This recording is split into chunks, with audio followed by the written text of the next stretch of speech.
The last thing I saw on the HR portal was a little gray box that said background check flagged for theft, and I stayed quiet while something inside me cracked like thin glass. Who tells a whole town that their own daughter steals and sleeps fine after?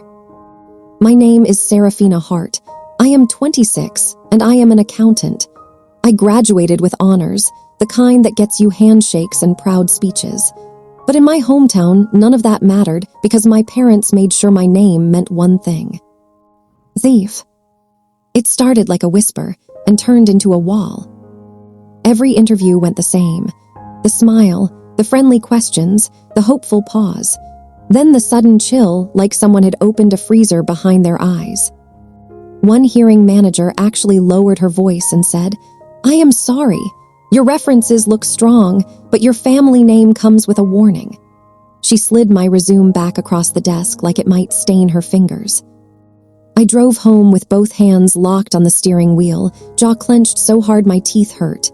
I did not cry, not yet. I kept thinking, warning from who? About what? And why did everyone act like they already knew? When I asked my mother that night, she did not even pretend to be confused. She just kept wiping the same clean plate over and over, like the motion could erase the moment. "Your father is doing what he thinks is best," she said. That sentence, delivered so calmly, scared me more than any yelling. My father, Clayton Hart, owned the biggest concrete and gratting company in the county. He loved control the way some men love oxygen. At home, everything ran by his rules, even the silence. My older brother, Sawyer, was the heir. He wore confidence like a watch, always visible, always admired. People called him driven. They called me difficult. Because I wanted to leave. Because I asked questions. Because I did not smile when I was dismissed. The first twist, the one that should have warned me, happened years earlier with a college card my parents gave me. "For necessities," my father said, like he was doing charity work. I used it for textbooks, a calculator, and the cheapest laptop I could find. When the statement arrived, he slammed it down and stared at me like I had spit on his shoes. "You stole from me," he said. I tried to explain. I tried to show receipts. I offered to pay it back, even though I had done exactly what he told me to do. And I did pay it back, every cent, working shifts that left my hands smelling like espresso and bleach. But the accusation never went away. It just waited, it aged, it hardened. After graduation, my father offered me a job at his company. It was not really an offer. It was a leash dressed up as opportunity. "You will live at home," he said. "You will help your mother, you will learn the books. Unpaid at first, you owe this family." Unpaid, like my future was a privilege he could grant or deny. I said no, politely. I said I wanted real experience, somewhere that did not belong to him. My father's face did not change, but his eyes did. "Fine," he said, "do it your way." I did not understand that his calm voice was the sound of a door locking. After that, the rejections came fast. The bank, the insurance office, the downtown firm, the medical billing place that literally had a now hearing sign taped to the window. I was qualified for all of them, but none of them would touch me. I started taking whatever work I could find. I cleaned rooms at a motel off the highway, the kind of place with scratchy towels and a lobby that smelled like lemon cleaner trying to cover smoke. The manager, a tired woman named Nora, looked at my degree on my application and blinked like she thought it was a joke. "You sure about this?" she asked. "I am sure about eating," I said. She studied my face, then nodded once. "Show up on time, do not steal. That is all I care about." Her tone was flat, but her words stabbed anyway. Because even here, even with nothing to steal but tiny soap bars, the rumor had arrived before I did. My father found out where I worked within weeks. That was the second twist. I had not told him. I had not posted about it. Yet one evening, as I pushed a cart stacked with sheets, I heard his laugh in the motel restaurant like a familiar threat. He was there with my mother and Sawyer, seated where the staff could see them. My father turned his head slowly, spotted me in my uniform, and smiled like he had just won a bet. "There she is," he said, loud enough for strangers to look. My daughter, finally learning humility. My mother's smile twitched. Sawyer snorted into his drink. I felt every eye land on me, and I did what my father never expected. I did not react. I kept my face blank. I kept my hands steady. I pushed my cart forward like I did not know them at all. That night, alone in my small apartment, I stared at the ceiling and felt something in me change shape. The shame was still there, but it was no longer soft. It was sharp. It started pointing outward. Because it clicked. This was not discipline. This was a campaign. He was punishing me for refusing to belong to him. A week later, I finally confronted him. He was in his home office, surrounded by framed photos of Sawyer shaking hands with men in suits. There were no photos of me on the walls, not one. "Why can't I get hired?" I asked. My father leaned back in his chair, like he had been waiting for the question. "I told them the truth," he said. My stomach dropped. "What truth?" He did not blink. "That you steal, that you cannot be trusted with money." My mother appeared in the doorway, silent, hands clasped. She looked like someone watching a fire she refused to put out. "I paid back the textbooks," I said, voice shaking. "You know I did." My father shrugged. "People remember what matters." Then he leaned forward and lowered his voice, like he was giving advice. "Come home, take the job, be grateful, or keep scrubbing toilets until you learn." That was the moment I understood I was not his daughter. I was his example. And then I heard something that made my skin go cold. 2 nights after that, I was restocking towels near the ventilation room at the motel when voices drifted through the thin door, muffled but clear enough. My father's voice. And another man's, older, rougher. "She will come around," my father said, cheerful. "She is almost out of options. Another month, maybe 2, and she will agree to anything." The other man chuckled, including meeting my son. My father laughed softly. "That is the plan, a family alliance, business and blood. She will be grateful when she realizes she has no choice." I stood there holding folded towels, frozen, and I stayed quiet while my hands went numb. He was not trying to get me to obey. He was trying to trade me. Quick real-life pause. Some nights I edit these stories and I want to quit, but then I see where you are listening from and it reminds me I am not talking into an empty room. Like, subscribe, and tell me your city, state, or country. All right, now let me take you back. Because the part that saved me did not start at that motel. It started years earlier with my grandmother. Her name was Beatrice Caldwell, and she was the only person in my family who ever looked at me like I was real. She used to tap my forehead and say, "A mind is a key, sweetheart. Hide it well. Use it when you need it." When I was a teenager, she told me once out of nowhere, "If the day comes when your parents try to trap you, do not fight them loud. Do not beg. Do not argue. Just follow the paper." I did not understand then. I understood now. That night, I went home and dug through an old storage bin I had not opened since her funeral. I was searching for comfort, or maybe proof that someone had loved me on purpose.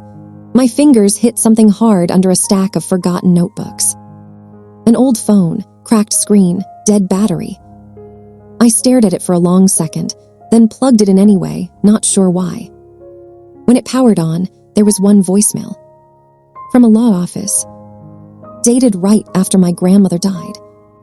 And as I pressed play, my chest tightened, because I realized my father had not just poisoned my future. He had been intercepting my past. The voicemail crackled for a second, then a calm male voice filled the room. "Miss Hart, this is Malcolm Reed with Reed and Weller Attorneys. I am calling regarding the estate of Beatrice Caldwell. There are documents requiring your signature and a sealed instruction that must be delivered directly to you. Please return my call as soon as possible." My throat went dry. A sealed instruction. I stared at the screen like it might blink and tell me I was imagining it. Then I checked the date. It was from the week after my grandmother's funeral. The week I barely ate. The week my mother kept saying, "She left you nothing but a few sentimental things, honey, and my father nodded like a judge closing a case. I listened again, slower. This time I heard the part that made my skin prickle. Delivered directly to you. I had never received anything, not a letter, not a call, not a follow-up, nothing. Which meant someone had stopped it. And the only people who had been around me that week were my parents. My hands moved on their own. I grabbed my current phone and dialed the law office number from the voicemail. It rang twice before a receptionist answered in a bright, trained voice. Reed and Weller, how may I help you? I got a voicemail from Malcolm Reed, I said, trying to keep my voice steady. It was about my grandmother, Beatrice Caldwell, her estate. I need to speak with him. There was a pause, keys clicking. I am sorry, the receptionist said more softly. Mr. Reed is no longer with our firm. My stomach dropped. Did he retire? No, ma'am. He passed away last year. For a second, I could not breathe. It felt like the last thread my grandmother had left me was being cut right in front of my face. I need that file, I said. Please, whoever has it now, I never received anything. Another pause, longer this time. Can I ask your name again? Serafina Hart. More typing. Then the receptionist's voice changed. Not warm, not cold, cautious. I see notes, she said slowly. It says several attempts were made to contact you. Calls went unanswered. Then your father called and stated you were declining further communication. My whole body went still. My father called you. Yes, ma'am. Clayton Hart. He identified himself as family representative and confirmed you were not interested. My jaw clenched so hard it hurt. I tasted metal like I had bitten my tongue. That is a lie, I said. I never declined anything I never knew. I understand, she replied, but it was the kind of understanding that came with rules. I am not sure what I am allowed to say over the phone. However, I can ask the current attorney assigned to review the file and contact you. Who is the current attorney? I cannot give out that information until they verify you, she said carefully. But if you give me your email and mailing address, we can start the process. I gave her everything. My hands shook while I spelled my name. When I hung up, the room felt too quiet, like the air itself was waiting. That was the first time in a long time I felt something stronger than shame. Rage, but clean. Not the screaming kind, the surgical kind. I did not call my father. I did not confront him. I did not give him the satisfaction of watching me fall apart. I sat at my kitchen table and opened a notebook. The same kind I used in college. Neat lines, clear headings. Date, time, who I spoke to, what they said. Then I pulled out every old email I could find. Every missed call log from that year. Every piece of paper from the funeral week. I found nothing from the firm, not a single trace. Because he had erased it. I could almost hear my grandmother's voice. Follow the paper. The next morning at the motel, I worked my shift like normal. I smiled at guests. I folded corners on beds. I scrubbed sinks until they shone. And all the while, my mind was building a quiet plan. During my lunch break, I sat behind the building where the dumpsters were, the only place no one bothered me. I searched the firm online. I searched my grandmother's name in public records. I searched for anything tied to her estate. That was when the second twist hit. My grandmother did not have just one last name in the documents. Beatrice Caldwell was listed as a managing member of something I had never heard of. A holding company. Not huge, not famous, but real, registered years ago, renewed every year like clockwork. And the address on the registration was not my parents' house. It was a post office box. My heartbeat slowed, the way it does when you realize you have been standing too close to a cliff, and suddenly you see the safe ground. She had been planning. Quietly. Legally. I took a sick day the next afternoon and drove to the post office. My hands were damp on the steering wheel. I felt ridiculous walking inside in my motel uniform, but I did not care. I asked about the box number listed on the registration. The clerk looked at me like I was trying to break into a vault. "I can't tell you anything unless your name is authorized," she said. "I believe it is," I replied, and it came out steadier than I expected. "Can you check?" She asked for my identification. I slid it across the counter with fingers that barely worked. She typed, squinted, typed again, then she lifted her eyebrows. "Well," she said, "your name is on it, primary." I swear the fluorescent lights above me got brighter. "I need access," I said. She slid a form toward me. "Sign here." The pen felt heavy. When I signed, my last name looked unfamiliar, like it belonged to another version of me. A version who had not been forced to beg for permission to exist. The clerk handed me a small brass key. I walked to the rows of boxes like I was in a dream. My key fit. The door swung open. Inside was a single envelope. Thick, cream-colored, not new but preserved, my grandmother's handwriting on the front. To be opened only when Serafina needs her own way out. My eyes burned. I pressed the envelope to my chest and stood there in the post office aisle, trying not to fall apart in public. Then my phone buzzed. A text from my father. "Where are you today? Nora said you called out." I stared at the screen. My fingers hovered over the keyboard. I could have snapped. I could have accused him. I could have thrown the truth at him like a weapon. Instead, I typed one word. "Okay." That was my revenge, not the kind that made noise, the kind that made him confident. I put the phone away without sending anything else, took the envelope home, and set it on my kitchen table like it was a live wire. I sat down, breath through the shaking, and opened it. Inside were 3 things. A letter from my grandmother, a notarized document, and a small black notebook with a rubber band around it, stuffed so full the pages bowed. I unfolded the notarized paper first, because my hands were still too unsteady for her letter. At the top was a company name. Not my father's. Not my grandmother's old business. A financial firm in the nearest city. And beneath it, the words that made my vision blur. Ownership certificate held in trust. My name. A stake large enough to make my throat close.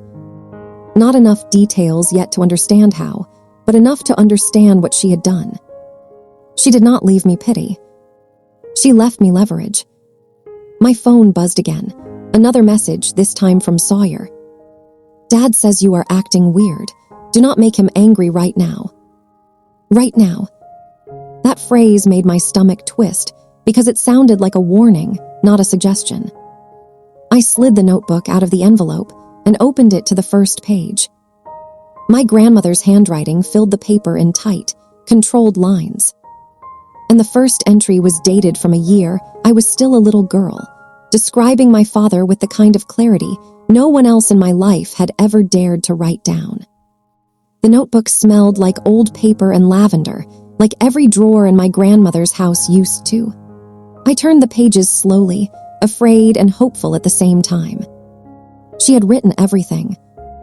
Not emotional rambling, not angry letters, clean, careful notes, dates, conversations, witnesses, small details that alone meant little but together built a picture no one could deny.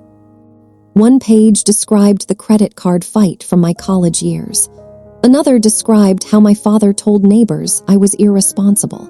Another mentioned the exact day he bragged at a family barbecue that he could make sure I never got hired anywhere if I embarrassed him. Line after line, she had seen him clearly. At the back of the notebook was a final note addressed to me. "If you are reading this, he tried to cage you. I hope you found this before he finished. Do not fight him with tears, fight him with truth." I closed the notebook and felt steadier than I had in years. The next morning, an email arrived from the law office. They had verified me, and the document in that envelope was real. My grandmother had invested in a small financial firm decades ago. She placed the shares in trust for me, locked behind conditions only I could trigger. The trust had matured. The stake was mine, enough to change my life completely. Enough to walk away from my father forever. The attorney on the phone sounded almost amused when I asked if anyone else knew. No one but you and our firm. That was her instruction. I hung up and sat very still. Then I made 3 quiet moves. First, I accepted a formal position offered by that same firm after they reviewed my degree and background. A real job in a real city, far from my hometown. Second, I gathered every scrap of proof I had, receipts from the textbooks, emails from rejected applications, the voicemail, the law office records showing my father intercepted my inheritance. Third, I did not tell my family a single word. The gala invitation arrived 2 months later. The firm held an annual charity dinner, and I was invited as a new employee and shareholder. My father was also invited as a potential contractor. The universe has a strange sense of timing. The night of the event, I wore a simple black dress I bought with my first honest paycheck. Nothing flashy, nothing dramatic, just calm. When I walked into that ballroom, I saw him immediately. Clayton Hart, laughing with men he wanted to impress. My mother beside him, smiling like a painting. Sawyer checking his phone as usual. Then he saw me.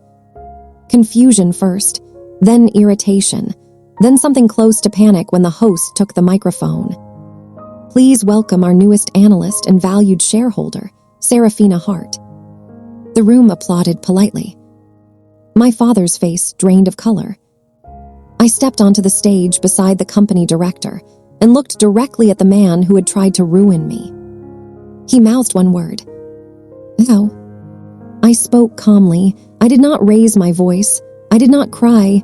I simply told the truth about the textbooks, about the job sabotage, about the voicemail he erased, about the trust he tried to bury. I did not accuse. I showed documents. His own words, in his own messages, projected on a screen behind me. That is the thing about silent revenge. You do not scream. You let the facts speak while you stand perfectly still. By the time I finished, the room was no longer on his side. Businessmen who once admired him avoided his eyes. My mother looked smaller than I had ever seen her. Sawyer stared at me like he was meeting me for the first time. My father tried to laugh it off. Then he tried to argue. Then he tried to leave. But the damage was done. No shouting, no scene, just the clean sound of his reputation cracking in public. I moved to the city the next week. I took the job. I rented a small apartment with bright windows. I bought a plant and kept it alive. I built a life that belonged only to me. Contracts quietly disappeared from my father's company. People stopped returning his calls. Consequences, it turns out, are very patient. My mother called once, asking me to come home and make peace. I told her I had already made peace, with myself. Sawyer sent a short apology months later. I accepted it politely and kept my distance. And my father. He never called.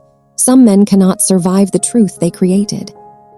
Last month, I drove back to my hometown for the first time since leaving. Not to see them, to visit a small cemetery on a hill. I stood by my grandmother's headstone and placed yellow roses at the base. "You were right," I whispered. I found my way out. The wind moved through the trees like an answer. I used to think strength meant fighting loud. Now I know better. Strength is staying calm while someone else underestimates you. Strength is gathering proof instead of begging to be believed. Strength is walking away without asking permission. My name is Serafina Hart.